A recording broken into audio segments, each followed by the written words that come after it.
Good morning, and welcome to our series of distinguished lectures and public programs under the leadership of Patrick Kennedy and Nicolita Pippa. I am Skip Rutherford, Dean of the University of Arkansas Clinton School of Public Service, and we thank you for being here today. Let me take just a moment to introduce the Clinton School students, the staff, and the volunteers who are here today. Would the students and staff stand, please, and the volunteers, please wave.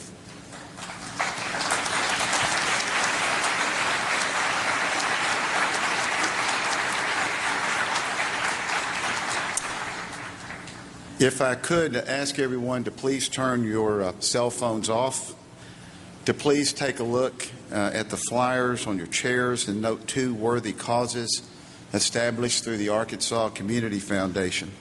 A fund in memory of an outstanding Little Rock Hall senior who was killed in a tragic automobile accident, and a fund established to aid in the relief efforts for the devastating tornado in Dumas.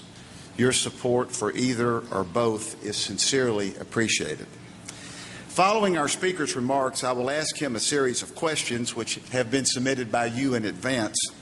I thank you for doing so, but let me tell you on the front end, I'm sorry we're not going to get to all of them because of the large volume. In modern American politics, when you think of the very top, the best minds, the most trusted and powerful advisors, the critical and strategic thinkers, and those who taught others how to win, you think of very select names like Atwater, Carville, and Rove.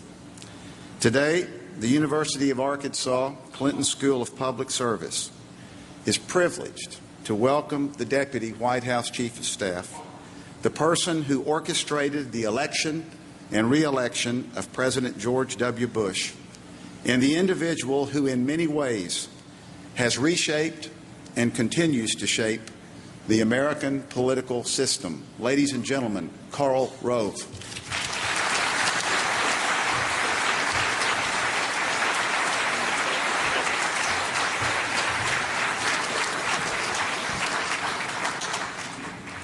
Thank you, Dean. Normally Skip, but thank you for those kind words.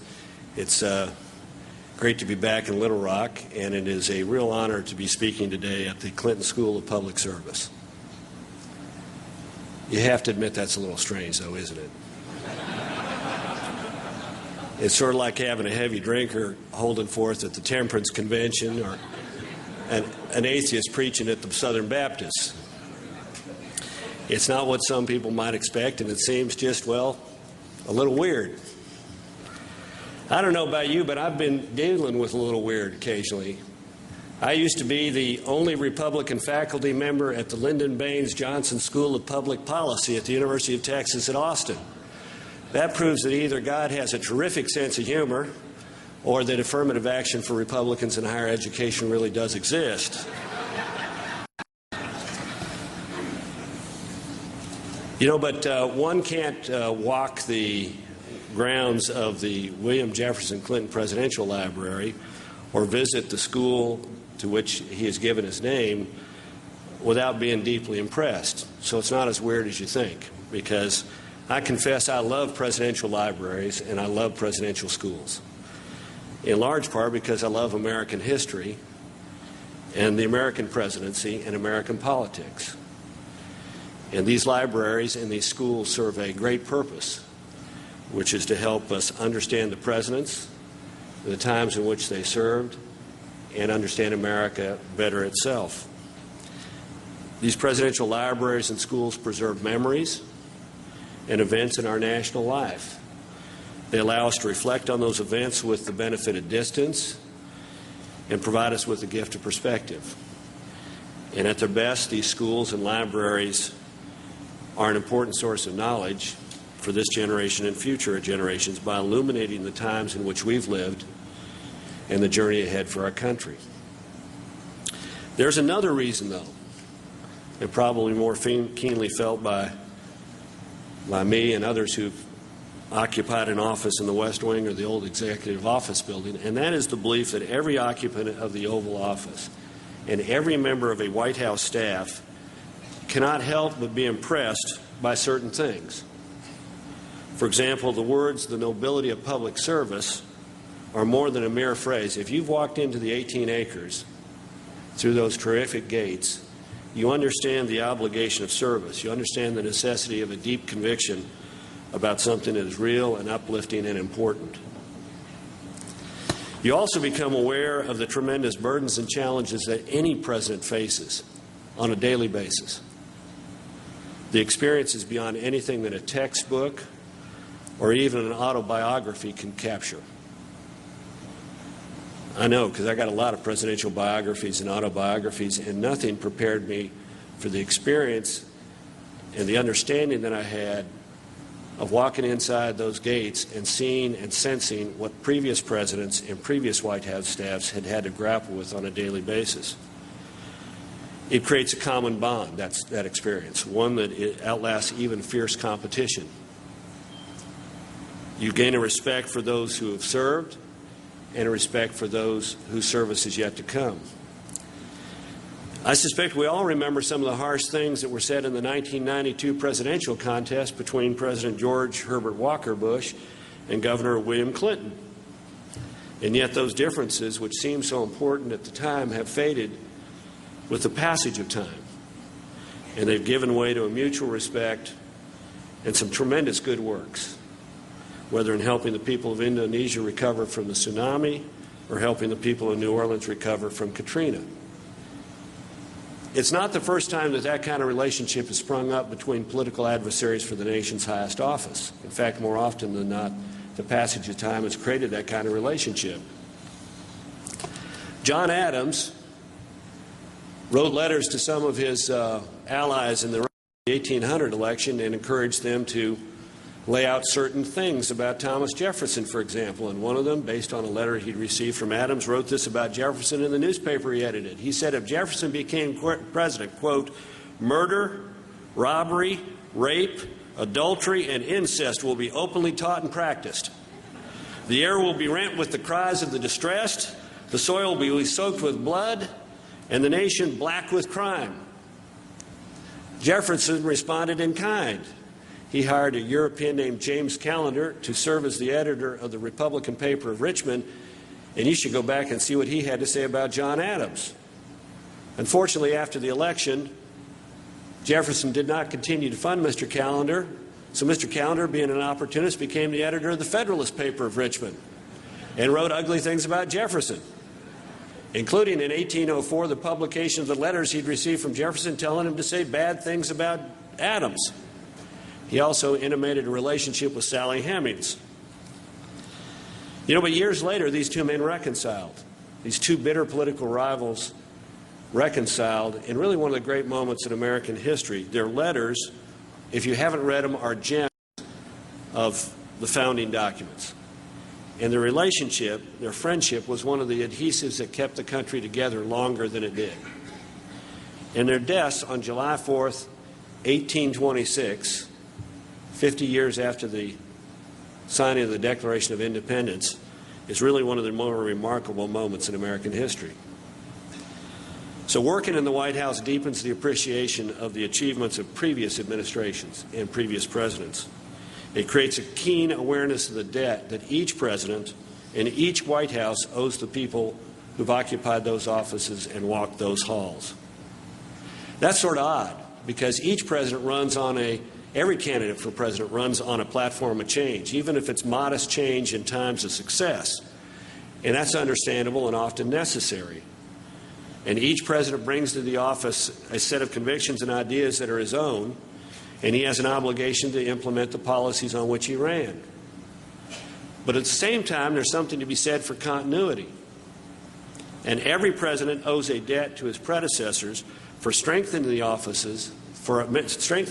and particularly for institutional changes that strengthen the ability of the White House to develop and implement policy and to cope with the demands of a fast-moving, more demanding, and often more dangerous world. The institution of the presidency is described in one article of our Constitution, but its structure, its rhythm, its form, its function, and its strength are the result of law, and practice and executive action and necessity. After all, some president had to do it first. George W., the first George W., did a lot that set down the precedent for the office. But if you look back over the history of the presidency, one of the remarkable things is what seems commonplace today, at one time, was revolutionary, fresh, innovative, and new. For example, just more than 100 years ago, William McKinley was the first president to identify one staff member whose job was to feed the beast. He identified one staff member, George Cortelyou, to have to talk to the press. Just over 100 years ago, the West Wing was created. Theodore Roosevelt decided, with a growing family and a large collection of wild animals, that he didn't like having staffers work in the White House where he lived. So he built the West Wing. He built it, incidentally, on the side of what were the greenhouses for the White House. Now, Mrs. Roosevelt didn't like that much because the greenhouses, Washington being a relatively provincial place in those days, was a great place to entertain the ladies who would come particularly in the winter to see the flowering plants in the greenhouses. So she lobbied behind the scenes to get the architects in New York, McKim White, to suggest to the president that they build in a different place on the 18 acres of the White House. The architect lobbied President Roosevelt, and President Roosevelt wrote them a letter that said, in characteristic TR style, he said, "Smash the glass houses." And the West Wing was built where the West Wing is today. Harding was the first president to have a speechwriter. His name was Judson Welliver, and there's a society of former White House speechwriters that bears his name, the Judson Welliver Society. Eminently immemorable name, but an awful vital position. He's also the first president to begin with a Bureau of the Budget. The first director of the Bureau of the Budget, today's Office of Management and Budget, was a young man named Charles G. Dawes. He later became the second American to win the Nobel Peace Prize, Vice President of the United States, Ambassador to Great Britain, and the head of the first Reconstruction Finance Corporation. Herbert Hoover was the first president to have an official presidential spokesman. His name was George Akerson. It was 1929. FDR was the first president to issue a news release. And John Kennedy was the first to hold a television news conference. Now, all of these were important changes at the time, but now we take them for granted in the routine functioning of the White House. I'd like to talk about three enormously important modern changes that we now take for granted that were nonetheless revolutionary when they were brought about. The legacies that three presidents, Truman, Nixon, and Clinton, have left their successors and all future presidents. It's World War II. It's just before World War II.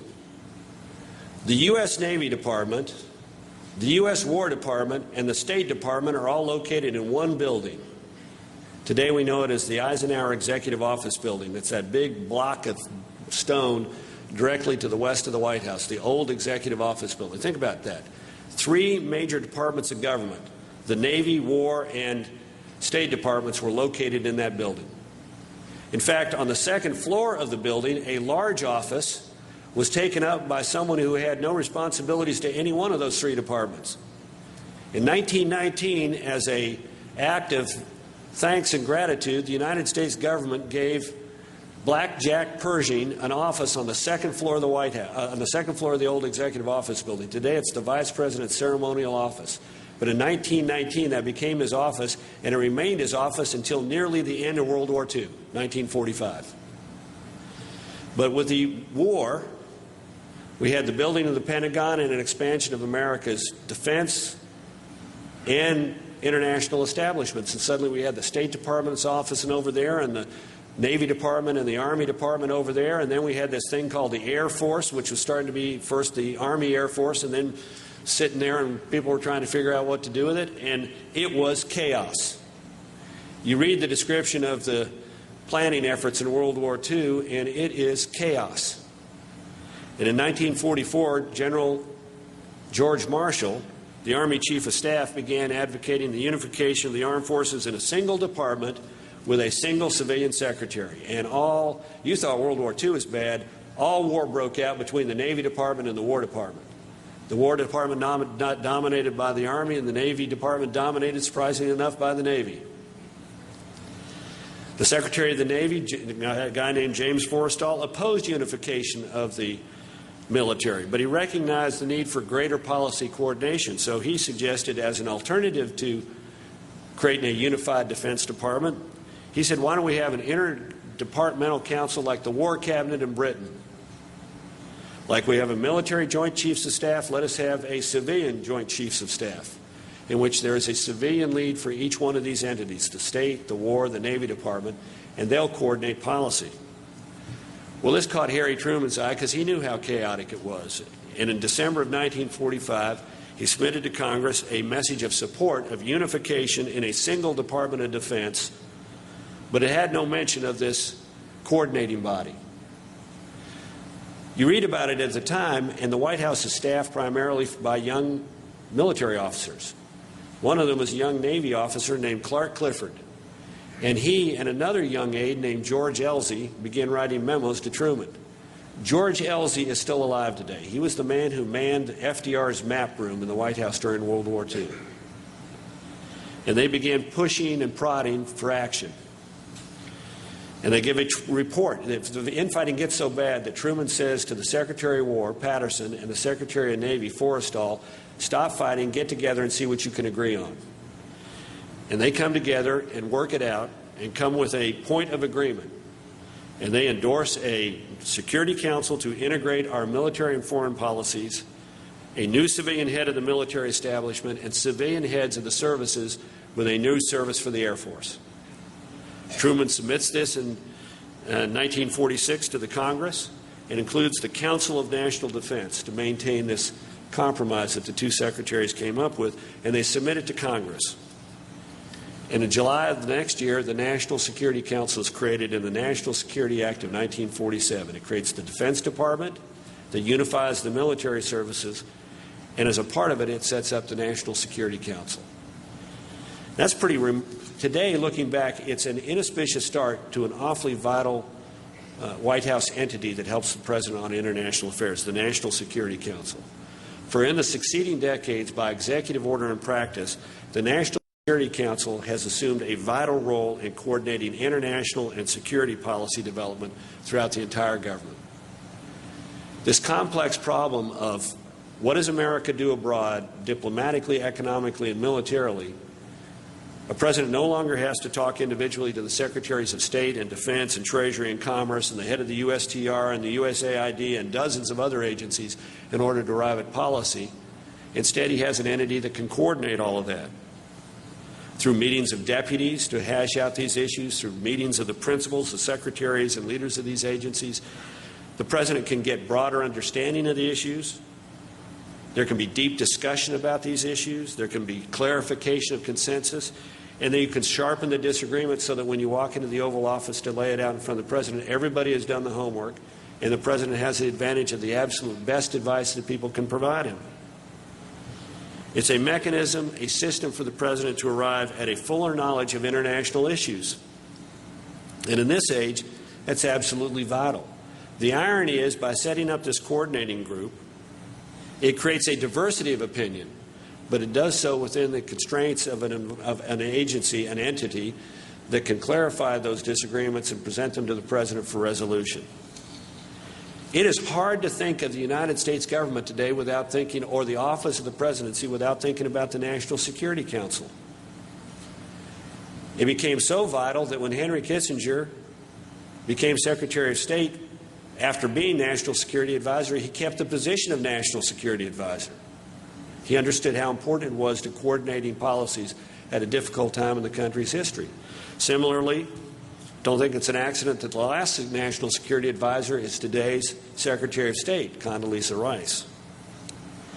Now, the National Security Council was important not only for its impact on America's ability to coordinate policy on the international and the military arena, it became a model for future reforms in how the White House could coordinate policy and develop it. In 1968, Richard Nixon was elected president with a broad domestic agenda.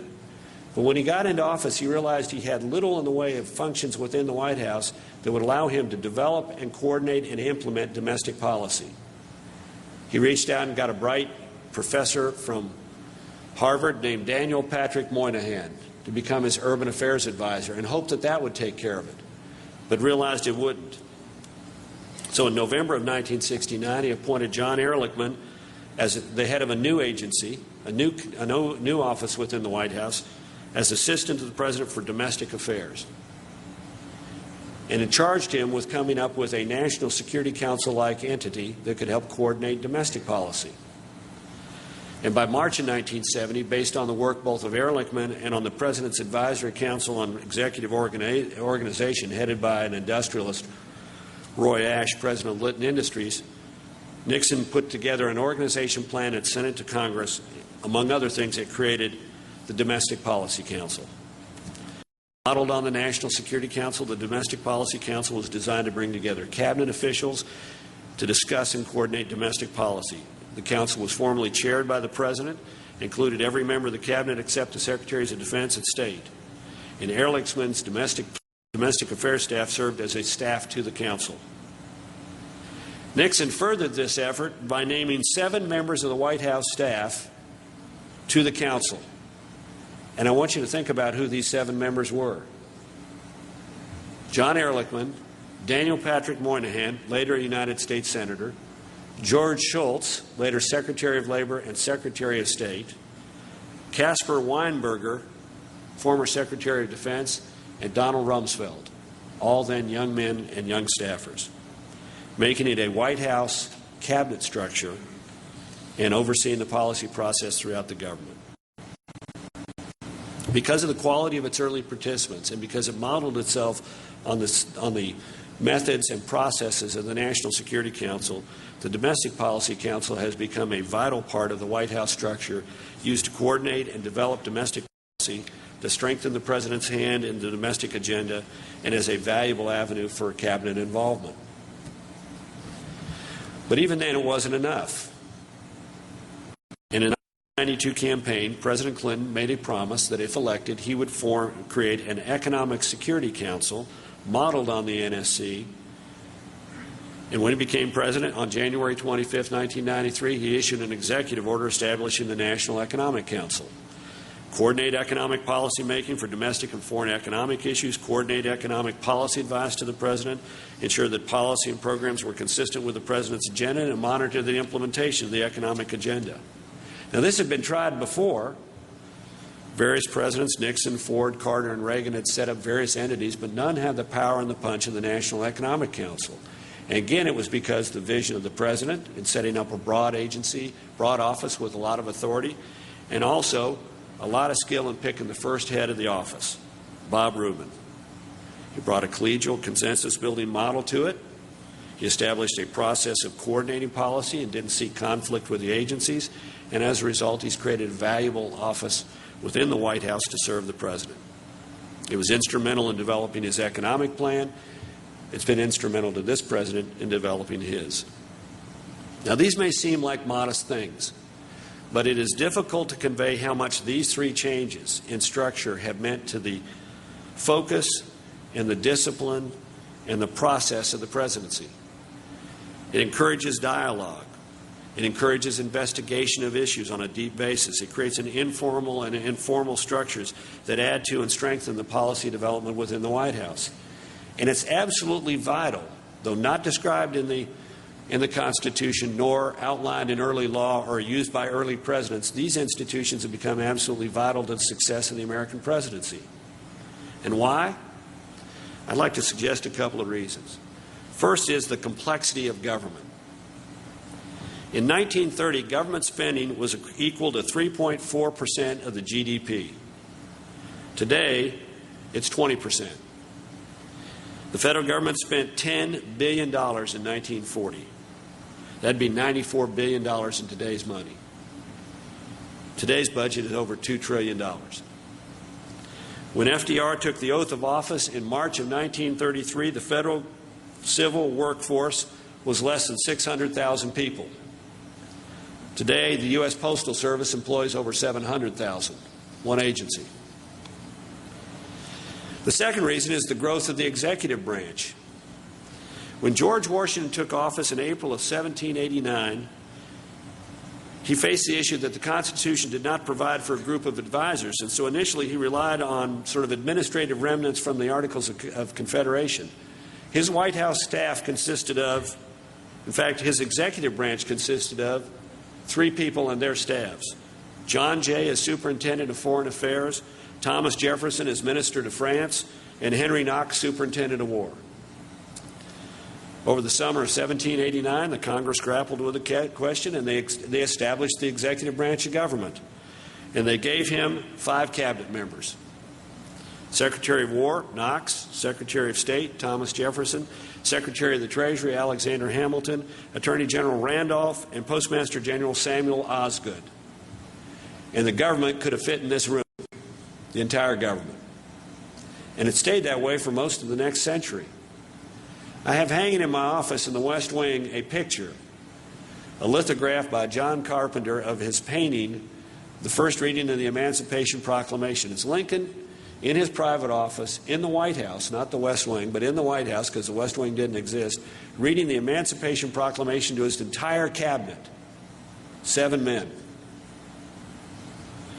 In fact, the chatty book that John Carpenter wrote while he was doing the painting, he kept notes and wrote a book. It's called My 6 Months in the White House. It's the height of the Civil War, a conflict in which 600,000 Americans died. And here's a painter wandering around the White House unsupervised for 6 months, writing a chatty gossip book afterwards. My, how times have changed. Now, there are 15 cabinet secretaries and 5 other cabinet rank officials. So if you had Lincoln reading his Emancipation Proclamation today, he'd be reading it to a group of 20. The increasing complexity of the executive branch is mirrored in the expansion of the cabinet. It's just a lot harder to coordinate things when you don't talk to 5 or don't talk to 7, but would have to talk to 20. Third, there's the increased need for speed and deliberation, particularly in foreign affairs. James Madison sent negotiators to Ghent to write a treaty to end the War of 1812, and they succeeded. They signed the treaty on December 24th, 1814. But the news took so long to get to the United States of America that nobody in Louisiana knew about it two weeks later, when the Battle of New Orleans began on the morning of January 8th, 1815. One could imagine what would happen if there were a transatlantic telegraph or a cable system. Maybe Andrew Jackson would not have become the hero of New Orleans and the President of the United States. On the other hand, think about this. In October of 2006, even before North Korea had announced it had conducted a nuclear test, geological experts in the South Korean government had alerted the U.S. government, which then began collecting its own information through satellite imagery, electronic intelligence, and seismic readings. Information passed instantaneously from one side of the globe to the other. And finally, the relationship to Congress. Well, the remarkable thing is to read the early relations of the first president of Congress. It was very much a hands-off and distant relationship. In fact, the State of the Union was delivered not in person, but delivered in a written message. And Congress was largely left to its own devices. Now, that began to change with Jackson, who began to wield the veto. But today, a president and a Congress intersect every day, in every way, in every moment, on every issue. In order for a president to hold his ground, he's got to have the advantage of staff and focus and discipline that these 3 councils give. Each of these organizational changes, the National Security Council, the Domestic Policy Council, the National Economic Council, has afforded President important new advantages. It's developed institutional strength. It's assured close and immediate advice by people who know what they're talking about. It's served to bring together the agencies that share responsibility and expertise for a particular policy area. It's provided a defined and clear entry point for policy actors to engage with the White House.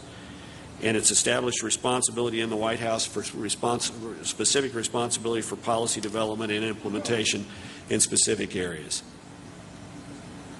Now, every president is a product of those who preceded it. And the institutional reforms I've discussed today, which were put in place by Truman, Nixon, and Clinton, have made the office of the presidency stronger, more effective, and more responsive to the needs of our time.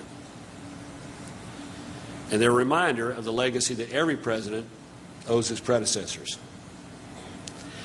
Let me close by reminding you of a picture. I suspect you've seen it. It was taken on a summer day in 1963 at the White House. It was then that John F. Kennedy came to shake the hand of an eager 16-year-old boy from Hope, Arkansas, who'd come with a group from the American Legion Boys Nation. On that day, Bill Clinton of Arkansas met John Kennedy of Massachusetts, the man who would become his role model. And it was John Kennedy who in some ways prefigured how Bill Clinton would view the office of the presidency. The American presidency, John Kennedy said in 1860, will, quote, demand that the president place himself in the very thick of the fight, that he care passionately about the fate of the people he leads. He must be prepared to exercise the fullest powers of his office, all that are specified and some that are not. He must master complex problems as well as receive one-page memoranda. He must originate action as well as study groups. He must reopen the channel of communication between the world of thought and the seat of power. Kennedy said that the presidency is the vital center of action for America.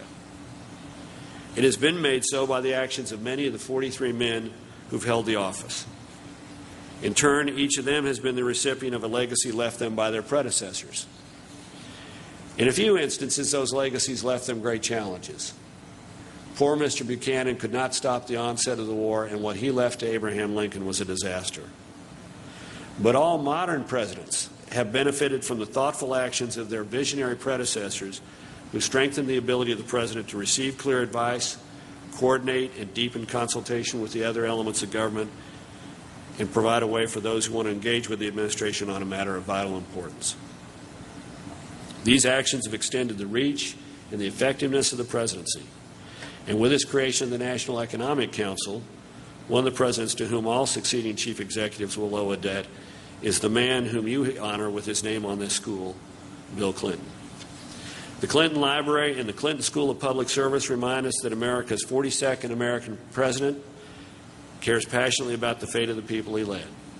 He exercised the full powers of his office, he mastered complex problems, and saw that the presidency remained the vital center of action. These things matter, and they will be seen to matter by history and by generations to come. Thank you for having me here today, and now I'll answer or duck your questions.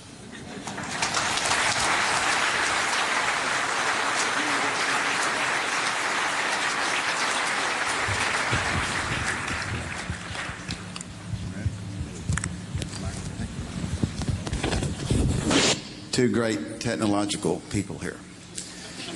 Karl, thank you very much. Thanks for being here, and thanks for taking time. You, in your remarks, you talked about loving presidential libraries and presidential schools. Having a little experience in both of those. When we built the Clinton Library here, we had some opposition. What is happening at SMU, where your choice is, there opposition developing. Can you talk a little bit about your plans at SMU, the impact of the opposition, and what you see the Bush Library is going to be? Look, this is a normal and ordinary thing that goes on. I mean, we're in the final stages of discussion with SMU about the possibility of having the library there. The negotiations are led by former Secretary of Commerce Don Evans and by Harriet Miers. And if you're going to locate a presidential library on a college campus, there are going to be issues, and this has been appropriate. It's been respectful. We appreciate the way in which the faculty has approached these issues. The president of the university has been very clear about the concerns of the faculty. We've dealt with them as best we can. I'm confident there are more discussions to be heard, but the presence of a presidential library in a community is a terrific asset, and the relationship between a university campus and a presidential library is of enormous benefit to both. And I'm confident that at the end of the day, wherever the library is established, we'll have a good relationship, and it will prove to be of enormous advantage to both the campus and the community in which the library is established. Well, yeah, and let me go on record by saying that I think those that are opposed to the Bush Library at SMU are dead wrong. Yeah, well. Next question here.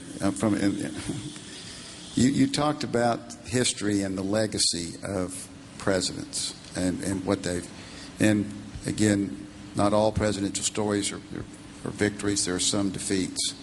One of the challenges your employer faces is what is happening in Iraq.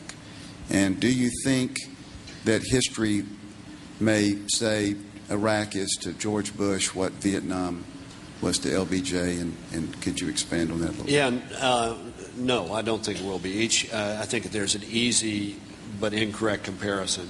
I think history will look back and judge this as the right thing, a difficult struggle, but conducted for the right reasons and concluded in the right way. And it better be, because the enemy has said, not us, but the enemy has said that this is the central front in the global war on terror. It is the enemy which sought the battle in Iraq.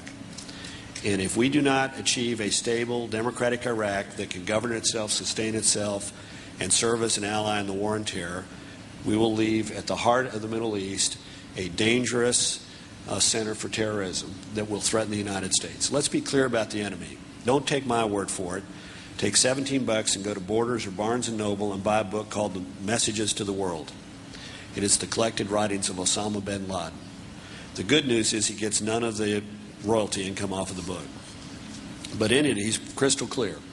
He's crystal clear that the object is to seize the heart of the Middle East, expel the United States, conduct what he calls the jihad wave on any country in the Middle East which has made the mistake of being a friend of the West and a friend of the United States, to establish a caliphate, preferably headquartered in Baghdad, that would extend from Spain to Indonesia, what he sees as the high point of Islamic civilization in the 9th century, and then to conduct unremitting war on the West, using oil as a weapon and destroying Israel by whatever means are available and by whatever means are necessary.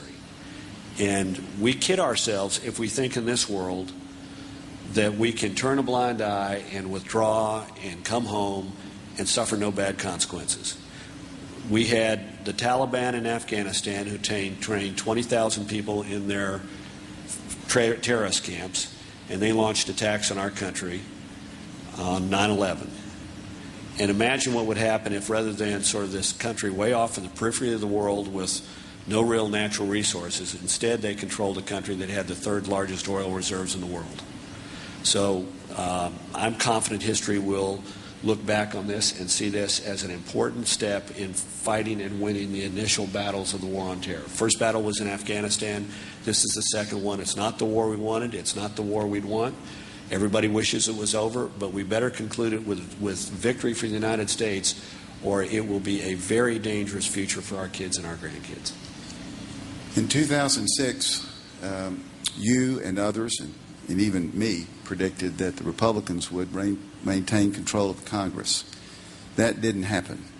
From your perspective, why, and do you see any signals for 2008? Yeah. First of all, I wish it turned out differently, but it is what it is. The one thing about the election that people need to keep in mind was, first of all, by historical standards, it was normal. If you take a look at all the second-term, midterm elections in the history of the United States, the average loss for the White House party is 30 seats in the House and 5 seats in the Senate. We lost 30 in the House and 6 in the Senate. If you look at wartime second-term, midterm elections, it's 32 and 5. 70,000 votes would have meant a Republican Senate. Or, excuse me, 70,000 votes would have meant a Republican House. 3,500 votes would have meant a Republican Senate. We had a gap in the generic ballot that forecast a result for the Democrats bigger than the result that we had in 1994. That is to say, the Republicans had a smaller generic ballot advantage. Are you going to vote for the Republican or Democrat in 1994 when we took over 50 seats than the Democrats had this year when they took 30? Now, I think under the surface of it, this was a very complicated election. Iraq played a role in it. But I think even bigger than that were the issues of corruption. There were 10 seats that we lost where there was a connection with corruption or scandal. We had several seats, 6 seats by some accounts, where the incumbent was complacent.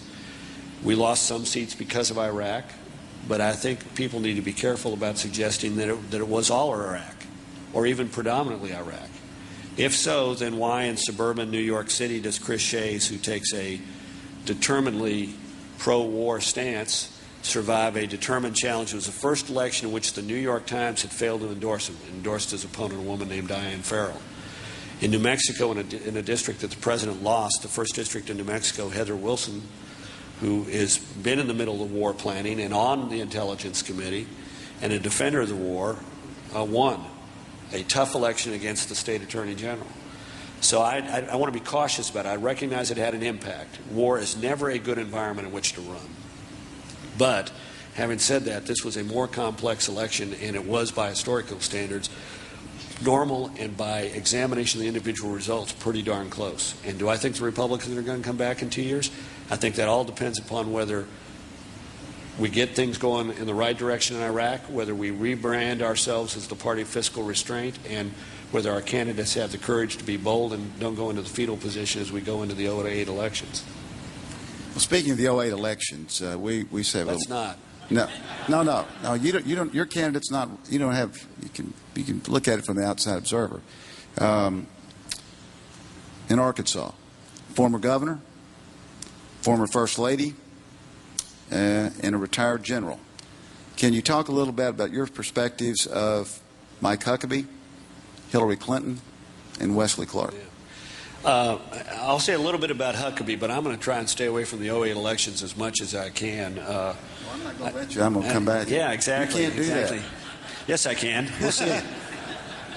I don't want to be the prognosticator, but I do want to say one thing about Huckabee. Huggabee's going to have an interesting race. He's not going to have a big money base. He's going to have to do it on personality and buzz. He's got a nice, he's got a very appealing manner about him. He's got an entertaining way of presenting himself, and he's got a great life story to tell. So he's going to get attention, and the question is he going to take the opportunities he's got to turn them into something? He's also got a great wife. I flew around with him a little bit during the last couple of years, and you may not know this, but she's a movie buff, and so she got a little DVD player, and so we traded movies. Because I've got a little DVD player on my Mac computer that I carry around. So, what about Hillary? She's a formidable candidate. I inherited her office in the West Wing of the White House, which irritated her. Because I went out and said once, I said, I'm really glad to have Hillary Clinton's office in the West Wing of the White House. I said, second floor, really nice office space. Really, really good. And I said, it's really nice because it's got a full-length vanity mirror hidden behind a file cabinet. And I said, because I'm so famously concerned with my personal appearance, which to my friends, they know it's absolutely not true. I'm mostly sort of hair everywhere and disheveled madcap professor. So I said this in remarks, and a few days later I saw her and she said, I didn't put that mirror there. So I went out and said it again. I never said she put the mirror there, but I said, I got Hillary Clinton's office, and I'm really happy because it's got the only full-length vanity mirror in the West Wing, in a personal office. Saw her a couple of days later riding on the Senate tram, the train between one of the Senate office buildings and the Capitol, and she said, I told you I didn't put that mirror there. I'm going to tell the story again. I guess I just did. Well, maybe there? next time. Yeah, it's still there. I checked yesterday. I don't have that office anymore. Now I'm down on the first floor. I had to move down to the first floor where old adult supervision. I guess on the second floor I was out of control. One of the top or talked about current event issues is this issue about the appointment of U.S. attorneys. And it has an impact here and in other states.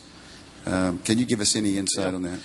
Look, by law and by Constitution, these attorneys serve at the pleasure of the president, and traditionally are given a 4-year term. And Clinton, when he came in, replaced all 93 U.S. attorneys. When we came in, we ultimately replaced most all 93 U.S. attorneys. There are some who are still left from the Clinton era in place. We've appointed a total of, I think, 128 U.S. attorneys. That is to say, the original 93 plus replaced some some have served 4 years, some served less, most have served more. Clinton did 123. I mean, this is normal and ordinary. What has happened in this instance was there were 7 done all at once, and people wanted to play politics with it. And it's served to the disadvantage of people who, look, some of these were removed for cause. Some of them there were policy disagreements. One U.S. attorney refused to file cases of death penalty case, refused to ask for the death penalty, contrary to policy. Another U.S. attorney who did an otherwise excellent job in the San Diego district refused to file immigration cases. At the direction of the Attorney General, she was asked to file them, and she said, I don't want to make that a priority in my office. So, in others, there might have been performance issues. But this is the right of any president to appoint people to these offices. They serve at the pleasure of the president, and my view is that this is, unfortunately, a very big attempt by some in the Congress to make a political stink about it. And the question is, did they have the same reaction if they were in Congress in the 90s, or did they have the same reaction if they were in the 80s? Because every president comes in, appoints U.S. attorneys, and then makes changes over the course of their time. Do you think they ought to go through the confirmation process? Oh, sure, and so do we. We believe they should.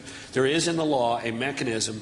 The old mechanism said that if the Congress didn't act, that in essence a judge would appoint the U.S. attorney. And we believe that presents some constitutional challenges and really is not the way that the executive branch ought to be run. But yes, our intention is to submit for all 7 of these vacancies, to submit a nomination to the United States Congress for their review and confirmation. Back to a policy issue you mentioned in your speech about Katrina. There was a public outcry over the administration's efforts in Katrina, and there's still some concern about that. And having a child at Tulane and seeing it myself, I saw the damage and the damage that's still there. Do you think America is prepared for a natural disaster of that magnitude now? We're better prepared, but I'm not certain we're as well prepared as we need to be. And I think one of the problems that's going to be inherent in the system is that we are in a system of federalism. And so as a result, you have to deal with the federal government, the state government, and the local governments.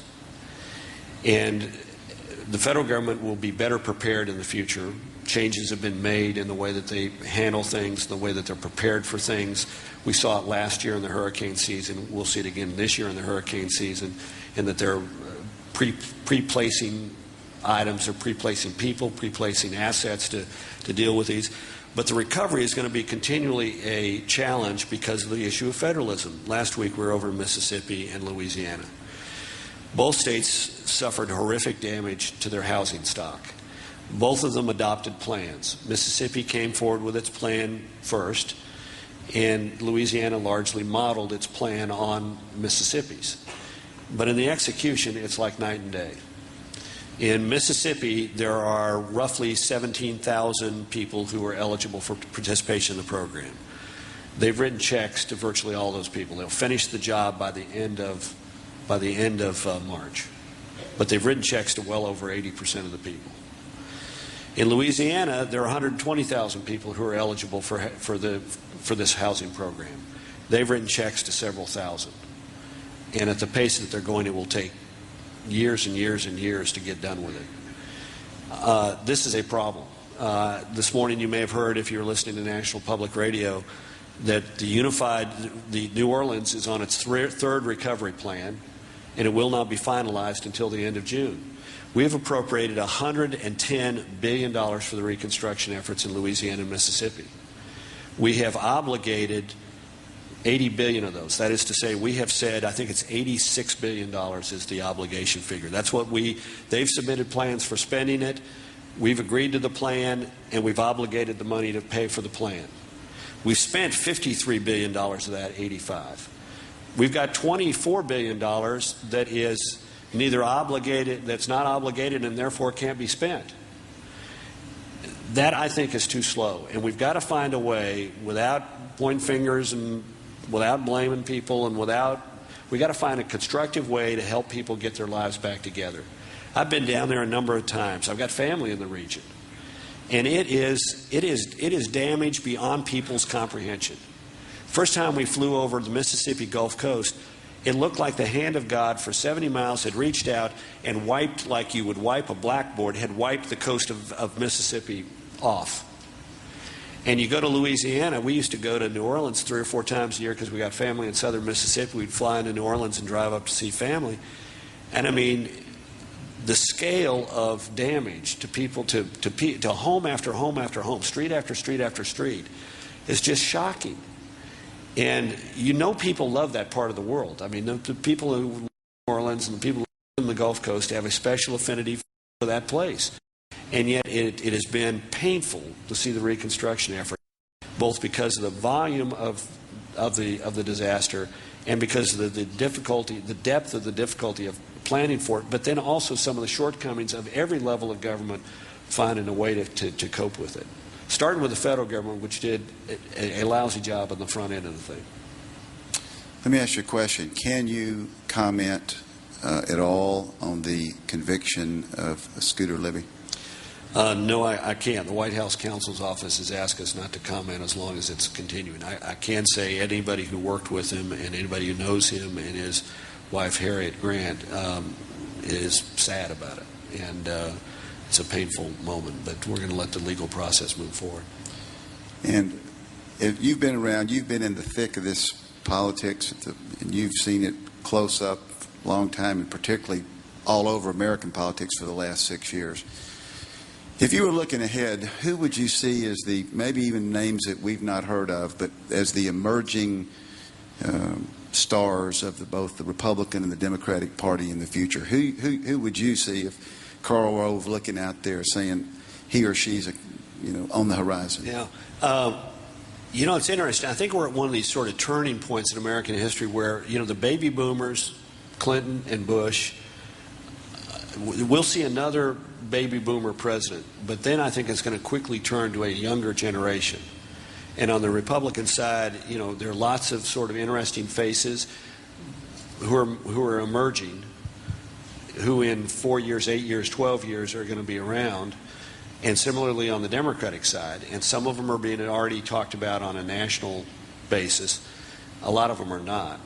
But on the Republican side, which I'm more familiar with, you've got people like Tim Pawlenty of Minnesota, you've got Richard Burr of North Carolina, you've got a bunch of bright younger members in the House and Senate and in some of the governorships that are coming faces. And but I think what's going to be interesting in American politics is that in the next 8 years, I think we're going to see a significant explosion in sort of a younger generation of political leadership, the post-baby boomer era, that are going to come forward. I think it is going to become routine for us to have presidential nominees who, like our last nominees, have been in their, late 40s and in their early 50s. And as a result, if you move that forward to 8 years from now, or 4 years from now, you're going to be talking about people who are today in their late 30s or their early 40s. And it's going to be really interesting to see as that develops. Barack Obama. Yes, yes. I think, but see, that's going to be one of the interesting things because he's charismatic, he's articulate, he's a very, a very strong figure on the national stage. But something tells me that people are going to say experience and depth, and as a result, it's going to be, can he measure up to those standards? Can people say, you know what, I'd feel comfortable with him sitting behind the resolution desk in the Oval Office making decisions. And that's going to be the challenge for every one of these people, is to be able to put themselves, develop a compelling narrative that says to the American people, you can be comfortable with me occupying that office. And our final question due to time. After the Bush presidency, what's next for Karl Rove? I hope to get a job. I don't want to be on the unemployment rolls. I have no idea. And I'm not going to worry about it until I leave. I've had an extraordinary experience. I mean, this has been really a remarkable opportunity. I mean, I not to get too autobiographical about it, but look, I didn't grow up in a political family, and my dad was a hard rock geologist, and my mom was a housewife, sometimes sort of shop runner, shop manager, and we weren't political. My dad never told me how he voted until his latter years, and he was a crusty Midwestern independent. My mother had a very consistent political philosophy. She voted for whoever her children were for. So one year my brother was for Eldridge Cleaver, and she voted for Eldridge Cleaver for president. And the next year she voted for all the Republicans. Now that was 72 when she voted for Eldridge Cleaver, and it was 74 when she voted for the Republicans. So she was not in the majority either year. But to be able to work in the White House, which is a really extraordinary experience, and to work with the quality of people that I've been able to to call as colleagues and friends is really pretty remarkable. The first 4 years of the Bush administration, there are lots of meetings at the White House. And there are lots of early morning meetings. Now, I'm a morning person, but a couple of my colleagues are not. But the senior staff meeting at the White House starts at 7:30 a.m. And the first 4 years of the administration, I started off my day sitting between Condi Rice and Margaret Spellings. Now, talk about jump-starting your day with two powerful women. I mean, that was a great way to start the day. Now I sit between Josh Bolten, the Chief of Staff, who is a really remarkable individual, and one of my other fellow Deputy Chiefs of Staff, Joel Kaplan, who is Harvard-educated and a Marine officer and Harvard Law and brilliant. And I bet the kids, I don't know how old he is, but I think he's maybe 36 or 37. I mean, it's a remarkable place. And to be able to participate in the way that I've been able to participate in seeing history made has been, a really extraordinary thing.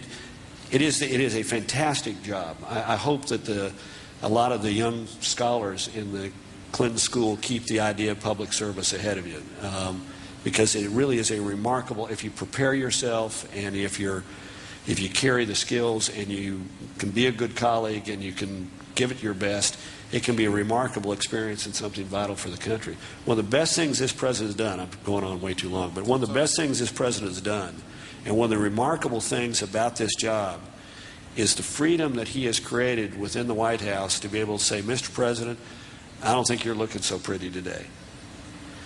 That office is overwhelming. That Oval Office, funny-shaped office in the southeast corner of the West Wing, is really overwhelming. And yet I've seen over the last 6 years an atmosphere created where you can walk in and disagree with a colleague deeply and not be able to resolve the issue, and go in and somebody says A and somebody says the opposite of A, and know that a decision is going to be made, and at the end of the day you're going to be able to walk out of there and have confidence that the right decision was made and that you've got the respect of your colleague whether your side prevailed or not. And that is a difficult thing to achieve, but because of the quality of the people this president has drawn and the atmosphere that he's created, that exists. And that's really, really important. It's important for the country, it's important for a president, but it makes it a really challenging and a really interesting place to be, and a really exciting place to be as well. And I couldn't agree with you more. Ladies and gentlemen, let's give a great round of applause for Karl Rove.